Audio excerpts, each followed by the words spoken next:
Well, the strike is over and everybody is indeed headed back to work. First up on the agenda is Deadpool 3. The movie was mid-production when the strike kicked off, so what's going on? When are they getting back to work? And when are we going to get to see this movie? Also, what's up with the dog? Now, before we do that though, make sure you hit that like and subscribe button and ring the bell for all the updates. We do daily Marvel and DC videos, and we want to be your place for truthful and transparent superhero news. It's the best way to keep you in the know. Well, I know I'm not alone in celebrating the fact that the Screen Actors Guild came to an agreement with Hollywood studios and everybody is headed back to work on our favorite projects.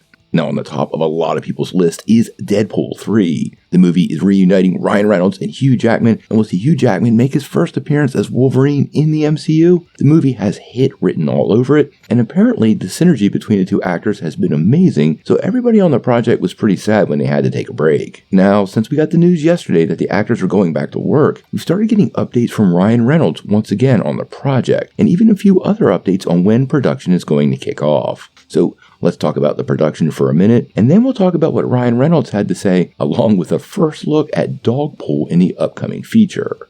Now, this first bit of information comes from Deadline, and apparently Deadpool 3 is not going to take long before they resume production. The team over at Deadline is reporting that Deadpool 3 will resume production either this week or in the very near future. Now, the trade had previously reported that Marvel Studios would move the film from its May 2024 release date, and we'll get to that in a second because Ryan seems to confirm it. And it still appears that Captain America Brave New World might fill that slot. Now, this was definitely one of those films we expected to get back on track really fast. We did get confirmation that they had been editing the first half of the movie during the break, so although they are behind schedule, they have filled in some time gaps along the way and have not just sat on their hands while their actors worked out their deal. This means the project is overall a little farther than we would hope, and more than likely we're going to see it next year, and Ryan Reynolds actually confirmed that. That brings us to our second part of the story.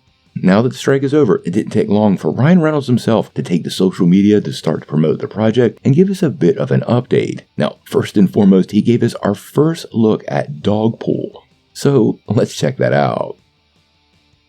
Now, I know this is not exactly what people were hoping for at a Dogpool, and it suggests to me the character will more than likely just be a wee bit of a cameo. Now, Reynolds had a full-on post with this picture. He didn't just drop it, and the post is where it gets even more interesting. In his post he said, "Did Dogpool save the day? Not a chance in Gremlin hell. But she is currently causing the Disney plushie merch department nightmares. Coming with the movie, summer 2024. And then a couple of emojis. Now, with the film going back into production, him confirming the movie's coming in summer 2024 seems to also feed that report that it had switched places with Captain America Brave New World, which was set to release on July the 26th. And honestly, guys, I think this is exactly where the movie is going. As for Dogpool, well, I have to say, he's so ugly he's cute, and I'm a dog guy, so I like this a lot. I kind of hoped for a more traditional version of the character, but then again, the character himself is kind of ridiculous satire at its core, and this kind of works. I also love Ryan's joke about the Disney plushie department having nightmares, but I think an ugly Dogpool plushie would fly off the shelves, and although he might have been joking, it might actually be a genius idea. Now, I expect a lot of other updates coming our way in the next day or two. We're hearing reports about Superman, Batman the Brave and the Bold, and a couple of other projects, so make sure you hit that like and subscribe button, and we'll bring you all the news.